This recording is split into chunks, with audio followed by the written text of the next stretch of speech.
सर्वसामान्यांच्या उद्धारासाठी केले जीवाचे राज्य घडण्याचे शिल्पकार त्यांनी लिहिले भारतीय संविधान, केला 14 तड्याचा सत्याग्रह, मन स्फूर्तीचे केले दहन, अशा डॉक्टर बाबासाहेब आंबेडकरांना करतो मी नमन, करतो मी नमन. आजच्या कार्यक्रमाचे अध्यक्ष पूज्य गुरुजन वर्ग व माझ्या बालमित्रांनो, आज मी तुम्हाला 2 शब्द सांगणार आहे, ते तुम्ही शांत चित्ताने ऐकावे ही माझी नम्र विनंती. डॉक्टर बाबासाहेब आंबेडकर यांचा जन्म मध्य प्रदेशातील महू या गावी झाला.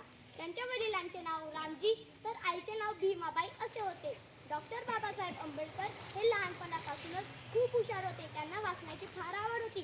ते इंग्लंडमध्ये जाऊन शिक्षण पूर्ण करून बॅरिस्टर होऊन भारतात परतल्यावर त्यांनी दूरदलितांच्या उद्धाराचे कार्य हाती घेतले. त्यांनी आतोनात प्रयत्न करून दूरदलितांचा उद्धार घडवून आणला. महाड येथील 14 तळे खुले करण्यासाठी त्यांनी फार मोठा लढा दिला. एवढेच नाही तर त्यांनी आपले भारताचे संविधान सुद्धा लिहिले. असा हा महामानव 6 डिसेंबर 1956 रोजी आपल्या भारताला सोडून गेला. शेवटी एवढेच म्हणतो की दलितांचे तुम्ही तलवार होऊन गेला, अन्याय विरुद्ध प्रहार होऊन गेलात, होतात तुम्ही गरीब मात्र या जगाचे कोहिनूर होऊन गेला.